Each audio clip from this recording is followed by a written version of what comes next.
آج ہم ایک بہت اہم موضوع پر بات کر رہے ہیں، یعنی پاکستان کی ترقی میں سول اور فوجی اداروں کا جو تعاون رہا ہے اس پر ایک گہری نظر ڈالیں گے۔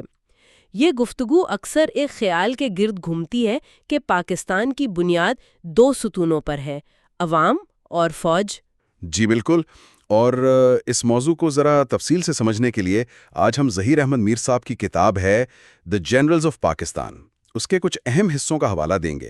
یہ کتاب دیکھیں پاکستان کی تاریخ کے مختلف ادوار میں سول ملٹری اشتراک کی کئی دلچسپ مثالیں پیش کرتی ہے۔ آج انہی پر بات ہوگی۔ اچھا، تو ہمارا مقصد پھر یہ ہوا کہ اس کتاب کی روشنی میں دیکھیں کہ خاص طور پر تین ادوار ہیں، ایوب خان، ضیاء الحق اور پرویز مشرف کے زمانے، ان میں یہ تعاون کیسا رہا، اس کی شکل کیا تھی، اور کتاب کے مطابق قومی ترقی پر اس کے کیا اثرات ہوئے۔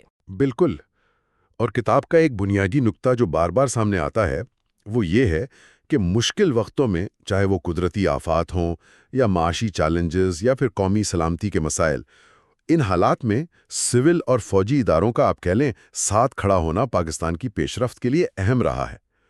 کتاب میں کئی مثالیں ہیں، جیسے ڈیموں کی تعمیر ہے، سرحدوں کا دفاع، معیشت کو سہارا دینا، ان سب میں اس اشتراک کی اہمیت بتائی گئی ہے۔ چلیں تو پھر شروع کرتے ہیں ایوب خان کے دور سے۔ کتاب میں ذکر ہے کہ ان کے دور میں بنیادی جمہوریتوں کا ایک نظام تھا، اس کے ذریعے سول اداروں کو بااختیار بنانے کی کوشش کی گئی۔ یہ کیا تھا بنیادی جمہوریتوں کا نظام، اور تعاون کی نوعیت کیا تھی اس میں؟ جی، کتاب کے مطابق ایوب خان کا دور جو ہے وہ بنیادی جمہوریتوں کے نظام کے گرد کافی حد تک گھومتا ہے۔ یہ ایک ایسا سسٹم تھا جو مقامی سطح پر بالواسطہ انتخابات پر مبنی تھا، اور اس کا مقصد یہ بتایا جاتا ہے کہ اختیارات کو نچلی سطح تک پہنچایا جائے، عوام کو کسی نہ کسی طرح فیصلہ سازی میں شامل کیا جائے۔ کتاب کہتی ہے کہ اس نظام کے تحت سول اداروں کو مضبوط کرنے پر توجہ تھی۔ اور اس نظام میں پھر سول ملٹری تعاون کیسے ہوا، خاص طور پر اگر ہم ترقیاتی کاموں کو دیکھیں؟ ہاں، یہ ایک اہم نقطہ ہے۔ کتاب میں اس دور کی ایک خاص بات یہ بتائی گئی ہے کہ جو ترقیاتی منصوبے تھے ان کی تشکیل اور ان پر عمل درآمد میں ایک واضح قسم کا آپ کہہ لیں اشتراک نظر آتا ہے۔ ایسا لگتا ہے کہ سول انجینئرز، ایڈمنسٹریٹرز اور جو فوجی منصوبہ ساز تھے وہ مل کر کام کر رہے تھے۔ کتاب اس طرف بھی اشارہ کرتی ہے کہ شاید فوجی قیادت کا جو پس منظر تھا، جہاں بڑے پیمانے پر منظم منصوبوں کو ترجیح دی جاتی ہے، اس نے سول انجینئرنگ کے ساتھ ایک قدرتی قسم کا اشتراک پیدا کیا۔ یہ تو دلچسپ بات ہے، یعنی تکنیکی مہارت اور منصوبہ بندی کی جو صلاحیتیں ہیں وہ ایک جگہ اکٹھی ہو گئیں۔ کیا کتاب میں کچھ خاص مثالیں بھی ہیں کہ کس طرح کے منصوبوں پر یہ اشتراک نظر آیا؟ جی ہاں، مصنف نے کئی مثالیں دی ہیں۔ بڑے آبی منصوبے جیسے نہروں کی کھدائی ہے، ڈیموں کی ابتدائی منصوبہ بندی، اس سے لے کر نئی صنعتیں، فیکٹریاں قائم کرنے تک، کتاب یہ تصویر پیش کرتی ہے کہ سول اور فوجی ماہرین ساتھ ساتھ کام کر رہے تھے، شانہ بشانہ۔ اس میں دیکھیے، سول انجینئرز کی تکنیکی معلومات بھی تھیں اور فوجی نظم و ضبط اور پروجیکٹ مینجمنٹ کی صلاحیتیں بھی۔ ان کا ایک امتزاج تھا جو بظاہر بڑے منصوبوں کو مکمل کرنے میں مددگار ثابت ہوا۔ تو مصنف کے تجزیے کے مطابق ایوب دور کے اس تجربے سے کیا اہم سبق ملتا ہے؟ کتاب کیا نتیجہ نکالتی ہے؟ کتاب کا نتیجہ بہت واضح ہے کہ قومی ترقی، خاص طور پر جو بڑے انفراسٹرکچر پروجیکٹس ہیں، ان کے حوالے سے سول اور فوجی اداروں کا مؤثر تعاون، اس کے بغیر یہ ممکن نہیں۔ ایوب دور کی مثال، جیسا کہ کتاب میں پیش کی گئی ہے، وہ یہی دکھاتی ہے کہ جب یہ دونوں ادارے ایک مشترکہ مقصد کے لیے اپنی اپنی مہارتوں کو اکٹھا کرتے ہیں تو بڑے ترقیاتی اہداف حاصل کیے جا سکتے ہیں۔ مصنف خاص طور پر جو تعمیراتی منصوبے ہیں ان میں سول اور فوجی مہارت کے اس امتزاج کو ایک قابل ذکر اور آپ کہہ لیں نتیجہ خیز پہلو قرار دیتے ہیں۔ یعنی ایوب دور میں کتاب کے مطابق زیادہ توجہ ٹھوس نظر آنے والے ترقیاتی منصوبوں پر تھی۔ اچھا، اب آگے بڑھتے ہیں۔ ضیاء الحق کے دور میں صورتحال کیسے مختلف نظر آتی ہے؟ کتاب کہتی ہے کہ ان کے دور میں طرز حکمرانی کو اسلامی اقدار کے ساتھ جوڑنے پر زیادہ زور تھا۔ جی بالکل، ضیاء الحق کے دور کا مرکزی خیال، جیسا کتاب میں بیان ہوا ہے، وہ یہی تھا کہ سول گورننس کو اسلامی اصولوں اور اقدار کے ساتھ ہم کیا جائے۔ یہ ایک طرح کی نظریاتی تبدیلی تھی جہاں ترقیاتی ماڈل سے ہٹ کر سماجی اور قانونی ڈھانچے پر زیادہ توجہ مرکوز کی گئی۔ اس نظریے کے تحت مصنف بتاتے ہیں کئی اہم سماجی اور قانونی اصلاحات بھی متعارف کروائی گئیں۔ اور ان اصلاحات کو نافذ کرنے میں سول ملٹری تعاون کا کیا کردار تھا؟ کیا یہ ایوب دور والے تعاون سے مختلف تھا؟ ہاں، اس کی نوعیت کافی مختلف تھی۔ کتاب کے مطابق یہاں تعاون کا محور نظریاتی اور سماجی اصلاحات کا نفاذ تھا۔ مثال کے طور پر زکوٰۃ اور عشر کے نظام کو سرکاری سطح پر منظم کرنا یا عدالتی نظام میں اسلامی قانونوں کی شمولیت جیسے اقدام۔ مصنف کا تجزیہ یہ ہے کہ ان اصلاحات کو عملی جامہ پہنانے میں سول ایڈمنسٹریٹرز اور فوجی اداروں نے مل کر اہم کردار ادا کیا۔ یہ تعاون صرف پالیسی بنانے تک نہیں تھا، بلکہ زمینی سطح پر ان قانونوں اور نظاموں کے نفاذ تک پھیلا ہوا تھا۔ تو یہاں مقصد تھا مشترکہ اقدار کا فروغ۔ صحیح۔ اس دور کے تعاون سے کتاب کیا نتیجہ اخذ کرتی ہے؟ یہاں سے جو سبق کتاب نمایاں کرتی ہے وہ یہ ہے کہ مشترکہ اقدار یا نظریات، اس کیس میں اسلامی اقدار، اداروں کے درمیان تعاون کی ایک مضبوط بنیاد فراہم کر سکتے ہیں۔ جب ایک واضح نظریاتی سمت ہو یا کوئی مشترکہ مقصد ہو تو مختلف اداروں کے لیے مل کر کام کرنا شاید نسبتاً آسان ہو جاتا ہے، چاہے ان کے بنیادی کردار الگ ہی کیوں نہ ہوں۔ کتاب اس بات پر زور دیتی ہے کہ مذہبی اور سماجی اصلاحات کو عملی شکل دینے میں انتظامی اور فوجی اداروں کا یہ اشتراک ضیاء دور کی ایک نمایاں خصوصیت تھی، جو ایوب دور کے ترقیاتی فوکس سے کافی مختلف تھی۔ یہ واقعی ایک اہم فرق ہے۔ پہلے دور میں مادی ترقی پر زور، دوسرے میں نظریاتی اور سماجی ڈھانچے پر۔ اچھا، اب تیسرے دور کی طرف آتے ہیں، پرویز مشرف کا زمانہ۔ کتاب کہتی ہے کہ ان کے دور میں مقامی حکومت کے نظام کے ذریعے اختیارات نچلی سطح تک منتقل کرنے پر توجہ دی گئی۔ یہ کیسا نظام تھا اور اس میں تعاون کی کیا شکل تھی؟ پرویز مشرف کے دور کا مرکزی خیال کتاب کے تجزیے کے مطابق اختیارات کی نچلی سطح پر منتقلی تھا، یعنی براہ راست عوام تک۔ اس مقصد کے لیے مقامی حکومت کا ایک نیا اور کافی جامع نظام متعارف کروایا گیا، جسے اکثر ڈیولوشن پلان بھی کہا جاتا ہے۔ اس کا بنیادی مقصد یہ تھا کہ فیصلہ سازی کا عمل اور وسائل کی تقسیم اس کو ضلعی اور یونین کونسل کی سطح پر لایا جائے، تاکہ ان کے خیال میں اسے زیادہ جمہوری اور مؤثر بنایا جا سکے۔ یہ اختیارات کی نچلی سطح پر منتقلی کا تصور تو بہت اہم لگتا ہے۔ اس نظام کو کامیاب بنانے میں سول ملٹری تعاون کا کیا کردار تھا، جیسا کہ کتاب میں بتایا گیا ہے؟ کتاب کے مطابق اس نظام کے نفاذ اور اس کو چلانے میں سول اور فوجی اداروں کا کردار کافی مربوط تھا۔ گاؤں، قصبوں، شہروں کی سطح پر عوام کو بنیادی سہولیات جیسے صحت، تعلیم، صاف پانی، ان کی فراہمی اور چھوٹے ترقیاتی منصوبوں کو آگے بڑھانے میں مقامی حکومتوں کی مدد کے لیے سول انتظامیہ اور فوجی ادارے وہ مل کر کام کرتے نظر آئے۔ کتاب میں ذکر ہے کہ اس میں مقامی حکومتوں کے جو منتخب نمائندے تھے، ان کی استعداد کار یعنی کیپیسٹی بلڈنگ سے لے کر منصوبوں کی نگرانی اور ان پر عمل درآمد کو یقینی بنانے تک مختلف سطحوں پر تعاون شامل تھا۔ یہ دلچسپ ہے کہ ایوب دور میں بھی مقامی سطح پر بنیادی جمہوریوں کا نظام تھا اور یہاں بھی مقامی حکومت پر زور ہے۔ گو کہ کتاب کے مطابق دونوں کے مقاصد اور طریقہ کار شاید مختلف تھے۔ مشرف دور کے اس تعاون سے کتاب کیا نتیجہ نکالتی ہے؟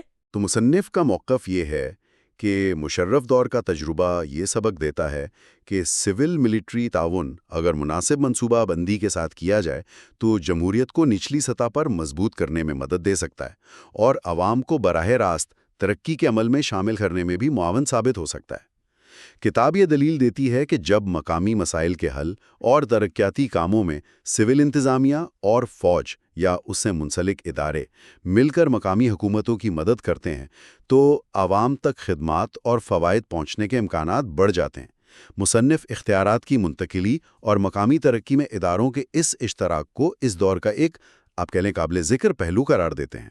تو اگر ہم ان تینوں ادوار کا خلاصہ کریں جو اس کتاب میں بیان ہوئے ہیں، ایوب خان کے دور میں بڑے ترقیاتی منصوبوں پر مشترکہ کام، ضیاء الحق کے دور میں نظریاتی بنیادوں پر سماجی اور قانونی اصلاحات کا نفاذ، اور پرویز مشرف کے دور میں اختیارات کی نچلی سطح پر منتقلی اور مقامی حکومتوں کی مضبوطی کے لیے تعاون، اور کتاب ان تمام مختلف شکلوں کے تعاون کو قومی تعمیر اور ترقی کے لیے اہم سمجھتی ہے۔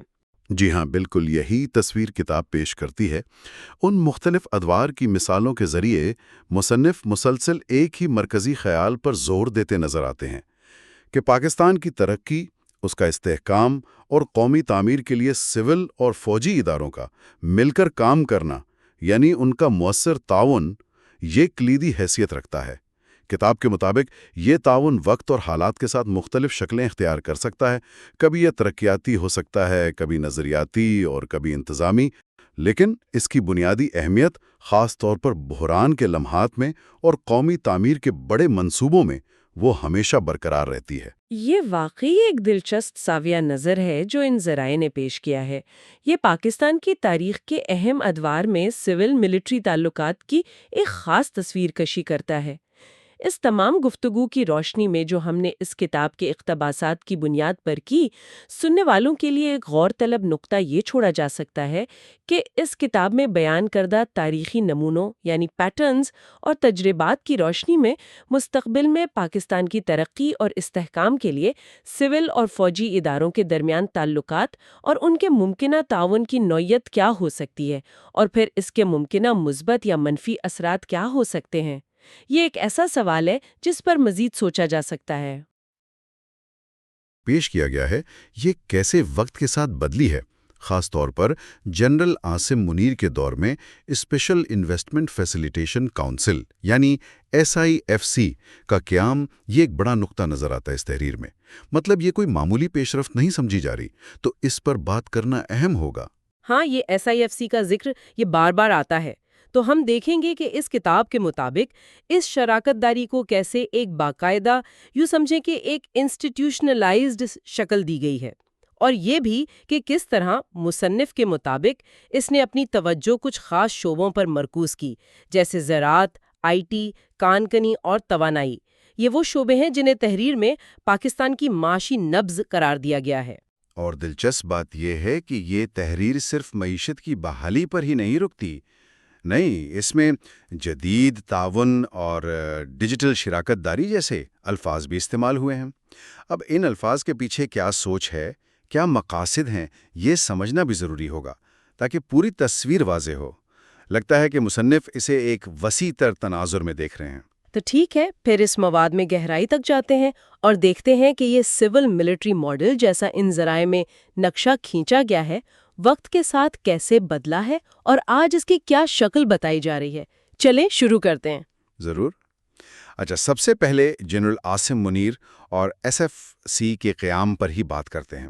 مصنف کے مطابق یہ ایک طرح کا سنگ میل ہے، ایک آپ کہہ لیں پیراڈائم شفٹ، جہاں سول ملٹری شراکت داری کو ایک نیا باقاعدہ ادارہ جاتی لباس پہنایا گیا۔ پہلے شاید یہ چیزیں غیر رسمی یا وقتی ضرورت کے تحت ہوتی تھیں، لیکن یہاں ایک مستقل ڈھانچے کی بات ہو رہی ہے۔ یہ جو آپ نے کہا ادارہ جاتی لباس پہنانا، یہ سننے میں تو بڑا اہم لگتا ہے، لیکن عملی طور پر اس کا مطلب کیا ہے؟ یہ تحریر اس کی کیا وضاحت کرتی ہے؟ کیا یہ صرف ایک اور کمیٹی ہے یا اس میں کچھ نیا ہے؟ دیکھیں، مصنف کی تحریر سے جو تاثر ملتا ہے نا، وہ یہ ہے کہ صرف ایک اور میٹنگ پوائنٹ نہیں ہے۔ اس کے ذریعے بیوروکریٹس، منتخب نمائندوں یعنی سیاستدانوں اور فوجی قیادت کو ایک میز پر لایا گیا، ایک سنگل پلیٹ فارم مہیا کیا گیا۔ تحریر اس بات پر زور دیتی ہے کہ اس کا مقصد صرف مشورہ کرنا نہیں، بلکہ فیصلہ سازی کے عمل کو سٹریم لائن کرنا ہے، یعنی رکاوٹوں کو دور کر کے تیز رفتاری لانا، خاص طور پر معاشی منصوبوں میں۔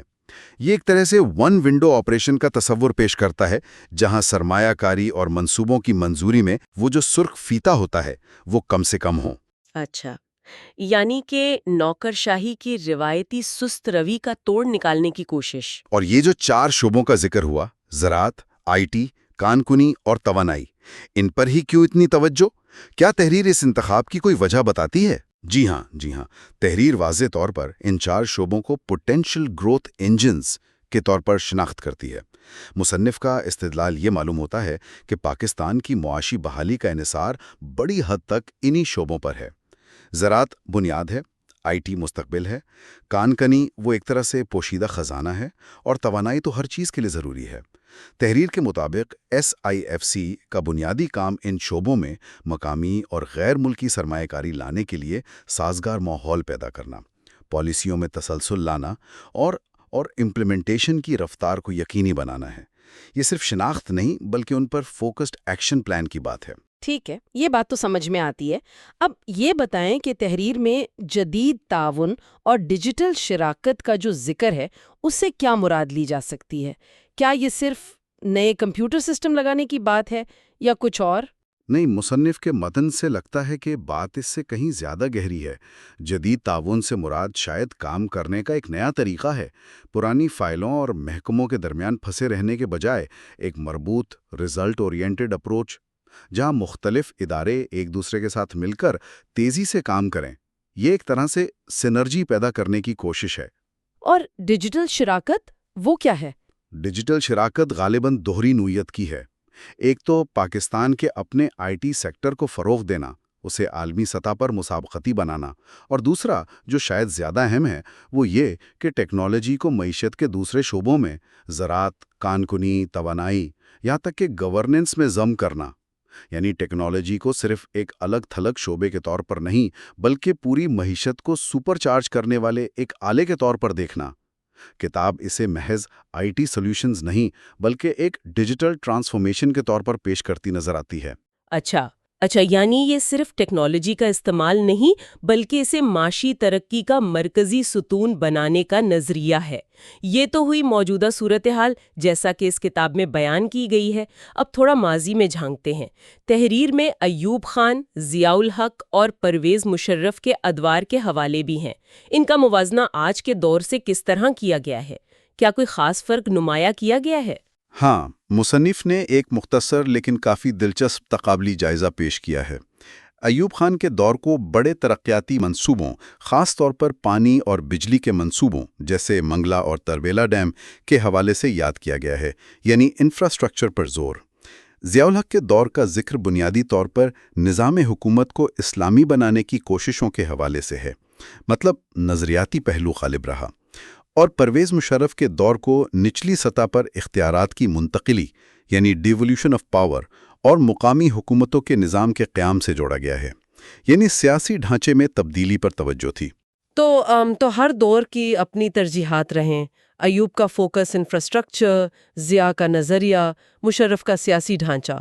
اب اس تحریر کے مطابق جنرل عاصم منیر کے دور کا موازنہ ان سے کیسے بنتا ہے، جس کی توجہ، جیسا کہ ہم نے بات کی، معیشت اور ڈیجیٹل تبدیلی پر مرکوز بتائی جا رہی ہے؟ جی، مصنف کا مرکزی نقطہ یہ لگتا ہے کہ اگرچہ ہر دور میں اہداف اور طریقے بالکل مختلف رہے ہیں، کبھی ڈیم بنے، کبھی نظریاتی بحثیں ہوئیں، کبھی مقامی حکومتیں آئیں، لیکن ان سب کے پیچھے ایک بنیادی سوچ، ایک تسلسل نظر آتا ہے۔ وہ کیا ہے؟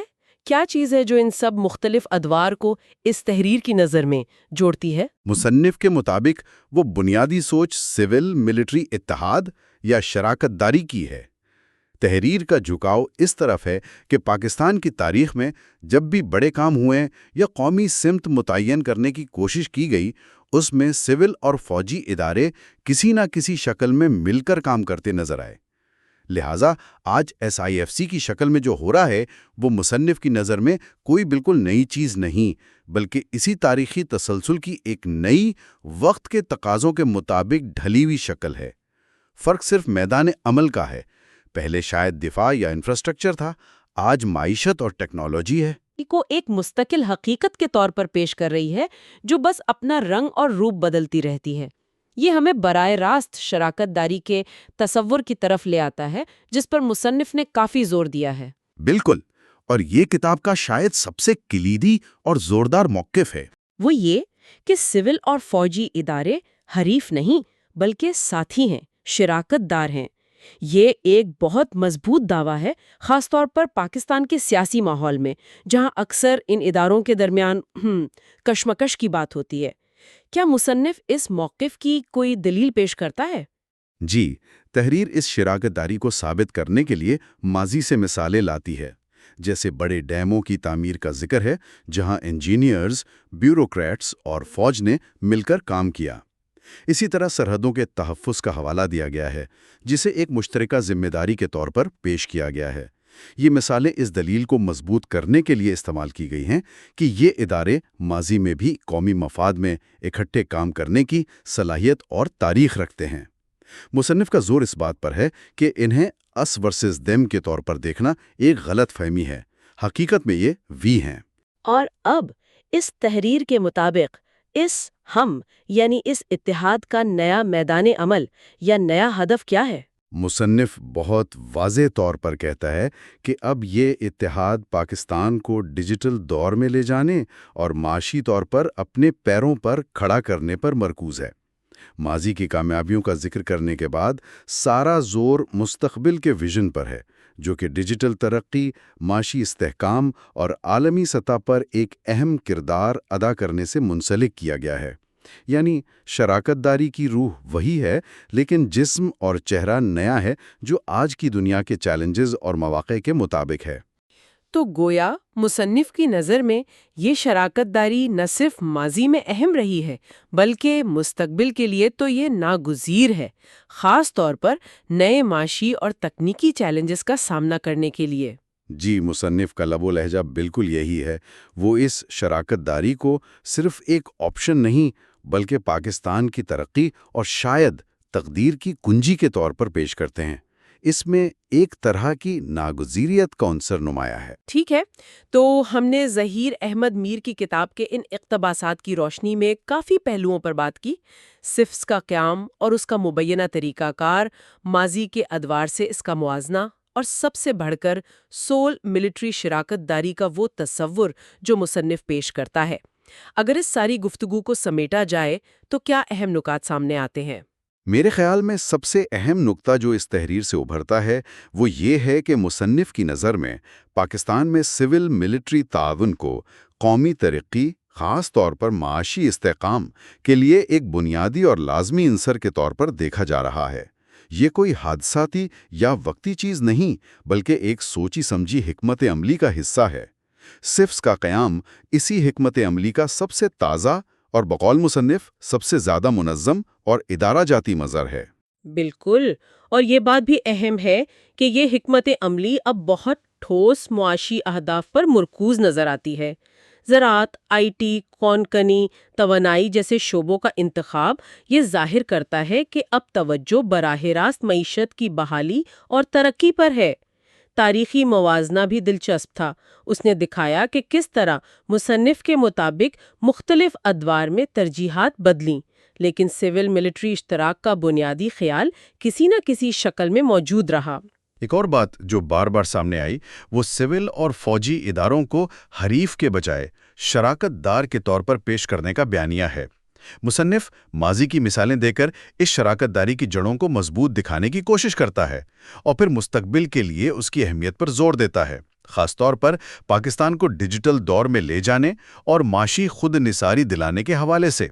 یہ تحریر اس شراکت داری کو ایک مثبت اور تعمیری قوت کے طور پر پیش کرتی ہے۔ اور مصنف اس شراکت داری کو صرف اہم یا ضروری ہی نہیں سمجھتا بلکہ اسے پاکستان کی تقدیر اور مستقبل کا راستہ قرار دیتا ہے، بلکہ آخر میں تو ایک بہت ہی بڑا دعویٰ بھی سامنے آتا ہے۔ جی ہاں، بالکل۔ تحریر کے اختتامی حصے میں یہ خیال پیش کیا گیا ہے کہ یہی سول ملٹری اتحاد اور SIFC جیسا ماڈل پاکستان کو نہ صرف معاشی بحران سے نکال سکتا ہے بلکہ اسے اگلی عالمی سپر پاور بننے کی راہ پر بھی گامزن کر سکتا ہے۔ یہ بلا شبہ ایک انتہائی پر امید اور کچھ لوگوں کے لیے شاید متنازع حد تک بلند دعویٰ ہے۔ واقعی اگلی عالمی سپر پاور یہ ایک بہت بڑا ویژن ہے۔ اس ساری گفتگو اور اس تحریر کے نکات کو سامنے رکھتے ہوئے ہمارے سننے والوں کے لیے سوچنے کی بات یہ ہو سکتی ہے، یہ جو سول ملٹری شراکت داری کا ماڈل SIFC کی شکل میں پیش کیا جا رہا ہے، مستقبل میں اس کی کیا ممکنہ شکلیں ہو سکتی ہیں؟ کیا یہ واقعی پائیدار معاشی ترقی اور ڈیجیٹل تبدیلی لا پائے گا جس کا دعویٰ کیا جا رہا ہے؟ اور سب سے اہم، کیا یہ ماڈل جیسا کہ تحریر میں پیش کیا گیا ہے پاکستان کے وسیع تر سماجی اور سیاسی منظرنامے پر کیا اثرات مرتب کر سکتا ہے؟ یہ وہ سوالات ہیں جن پر شاید مزید غور و فکر کی ضرورت ہے۔